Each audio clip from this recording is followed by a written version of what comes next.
തിരുവിതാംകൂർ ദേവസ്വം ബോർഡിന്റെ ഭൂമിയിൽ നിന്ന് തേക്കുമരങ്ങൾ കടത്തിക്കൊണ്ടുപോയി. പത്തനംതിട്ട റാന്നി ഭഗവതിക്കുന്ന് ദേവക്ഷേത്രത്തിൽ സമീപത്ത് നിന്നാണ് ലക്ഷങ്ങൾ വിലമതിക്കുന്ന മരത്തടികൾ കാണാതായത്. സംഭവത്തിൽ ആറന്മുള അസിസ്റ്റന്റ് ദേവസ്വം കമ്മീഷണർ റാന്നി പോലീസിൽ പരാതി നൽകി. രാമപുരം സബ് ഗ്രൂപ്പിലെ ചിലരുടെ അറിവോടെയാണ് മരം കടത്തിയത് എന്നാണ് പ്രാഥമിക നിഗമനം. കഴിഞ്ഞ തിങ്കളാഴ്ച ക്ഷേത്രത്തിൽ പരിശോധനയ്ക്കായി എത്തിയ ആറന്മുള അസിസ്റ്റന്റ് ദേവസ്വം കമ്മീഷണർ സൈനുരാജാണ് തടികൾ മോഷ്ടിക്കപ്പെട്ടതായി സ്ഥിരീകരിച്ചത്. ഒരു മാസം മുമ്പാണ് ക്ഷേത്രത്തിലേക്കുള്ള പടവുകൾക്ക് സമീപമുണ്ടായിരുന്ന വലിയ തേക്കുമരവും റോഡരികിലുണ്ടായിരുന്ന മറ്റൊരു തേക്കുമരവും മുറിച്ച് കഷ്ണങ്ങളാക്കിയിട്ടത്.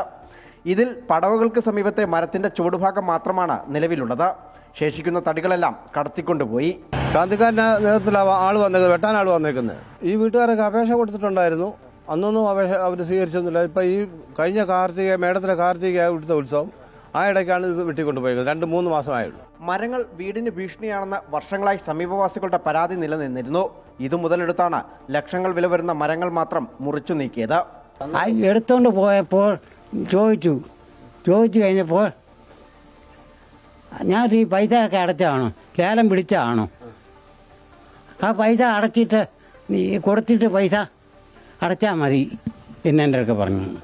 തേക്കുമരങ്ങൾക്ക് പുറമെ ആഞ്ഞിലി, മഞ്ചാടി എന്നിവയും ചില പാഴ്മരങ്ങളും ഇവിടെ നിന്ന് മുറിച്ചിരുന്നു.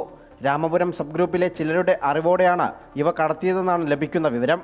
എന്നാൽ താൻ ചുമതലയേൽക്കുന്നതിന് മുമ്പാണ് മരം മുറിച്ചതെന്നും മരം മുറിക്കാൻ നിയമപരമായ അനുമതി ലഭിച്ചിരുന്നോ എന്നതടക്കമുള്ള കാര്യങ്ങൾ അന്വേഷിക്കുമെന്നും അസിസ്റ്റന്റ് ദേവസ്വം കമ്മീഷണർ അറിയിച്ചു. സംഭവത്തിൽ റാന്നി പോലീസ് കേസെടുത്ത് അന്വേഷണം ആരംഭിച്ചിട്ടുണ്ട്. അമൃത ന്യൂസ്, പത്തനംതിട്ട.